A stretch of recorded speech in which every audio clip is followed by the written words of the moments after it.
大家好，欢迎来到 T 先生的菜地和蘑菇坊。今天是2月22号，虽然理论上我们这最后的霜冻期还没有过，但是看我这些树已经开始发芽了，这个桑葚已经开始发芽了，所以我是打算在春季呢，今天就把我这院子的一些果树都给它做一个修理，不是大的修剪，因为大的修剪都已经完成了。今天只是做一些简单的修理。同样的也是这个枝子，你看这个枝子它虽然是伸出去了，但是呢，它也是从那里面发出来的，所以把它也剪掉算了。那还有像这些小枝子，这个朝下的小枝子，就把它剪掉。这个也是它内堂里面的，还有这个稍微密了一点，稍微跟其他的密了一点。这个枝子呢，跟其他的也是稍微密了一点，所以把它弄掉。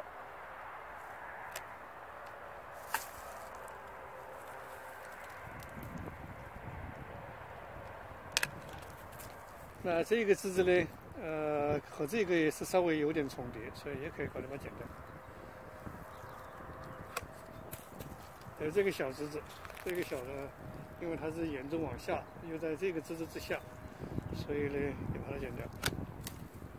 OK， 那这棵树就这么简单的修理了一下，就结束了。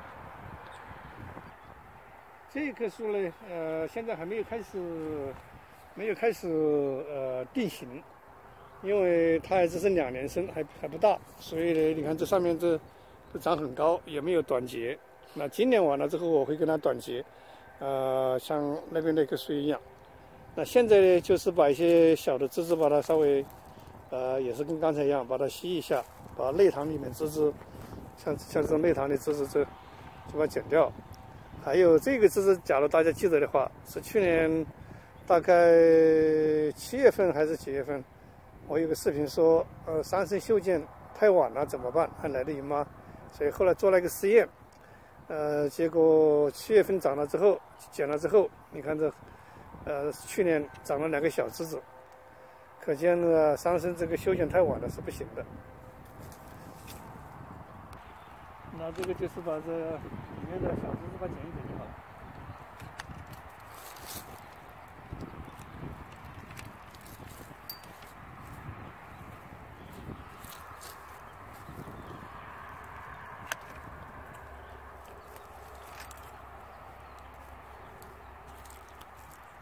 整个这一个枝子都它产生出来的这条都不是很好，这么从这里剪掉，这里剪掉。像这种下垂的枝子也是，这种下垂的。这个梨树呢，基本上不要怎么修剪，大体形状还行，只是把去年秋天这里冒出的几个秋梢，把它从这基部冒出来了。稍微剪一下，剪掉2个有的短截一下，像这个留到以后面拉枝，把拉到一定的角度，成为底下的一盘果子。那这个枝子呢，就从这个芽眼开始，这个芽眼，然后它剪了之后，它就希望它往外面这个枝子从这里长出来。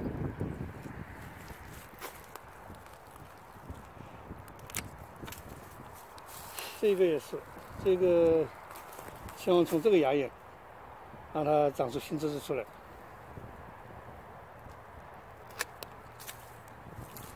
那这一个呢，这个因为完全是内堂向上的，这就跟上面的就冲突掉了，所以把这个从基部剪掉。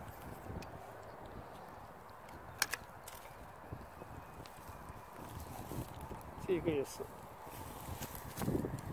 这个用小剪子。OK，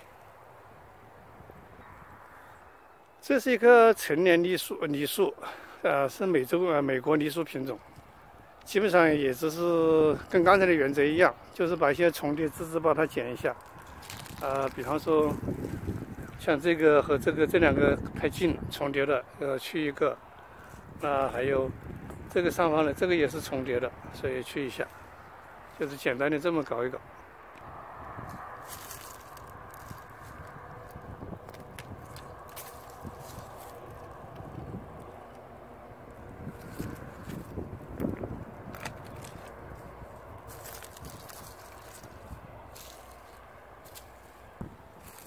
像这个和这个是重叠的，所以把这个从根部把它剪了算了，因为它也是内糖的枝子。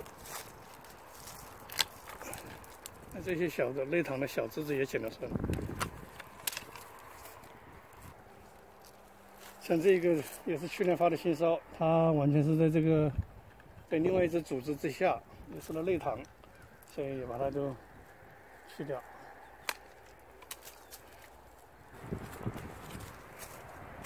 这一个呢，你看它虽然是在这两个组织之间，但是它完全也没有什么空间。它在上方有上方的组织，两边，所以把这个呢就从基部剪掉。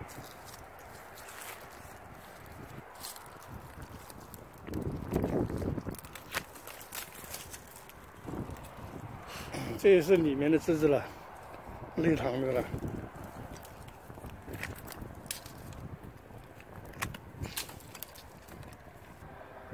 梨树就这样子了。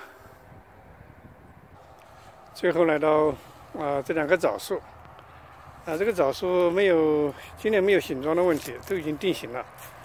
这边是主干，是梨枣，这边是我去年嫁接的冬枣，所以没有什么要大的修剪，就是这个枝子和这个枝子太密了一点，那就是把它这两个之间的这些小枝子把它剪一剪就好了。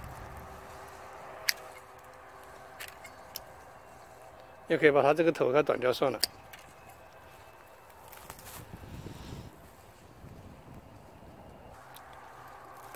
这里一个呢是我去年嫁接的冬枣基部冒出来的一个背上枝，而且它也是在枣树的内糖，所以也把它剪掉。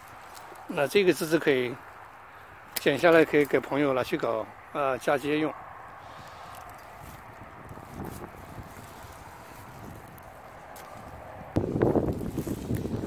这个也是往里面跟这边那个枝子有些重合，所以把它剪掉。这个是在这个下方，把它剪掉好了。这一棵也是树形已经很漂亮，所以不需要做什么，只是把这些在内糖里面的小枝子把它剪一剪。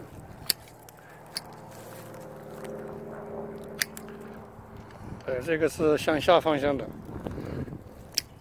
这个是在底下的枝子。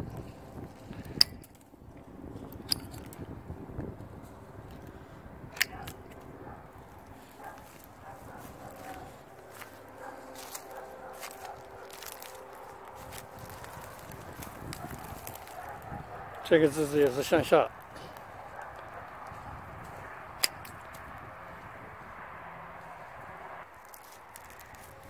这个头上面的这个枝子稍微有点偏多，所以把它稀释一些去。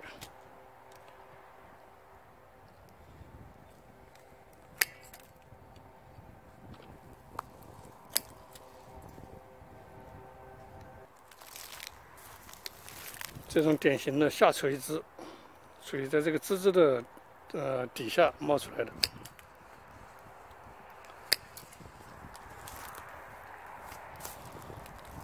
还有像这样一个下垂枝，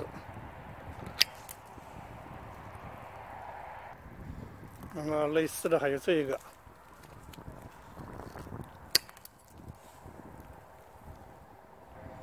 好了，这是今年春天对我院子的果树进行了一些简单的清理。因为不涉及到培育形状的问题，所以主要就是剪去那些背上枝、下垂枝，还有重叠交叉枝，就把这些枝子给多余的枝，将这些给剪掉。大家可以根据这些原则灵活的应用，根据自己的树形、树势还有树的大小。好，今天就分享到这里，谢谢，下次再见。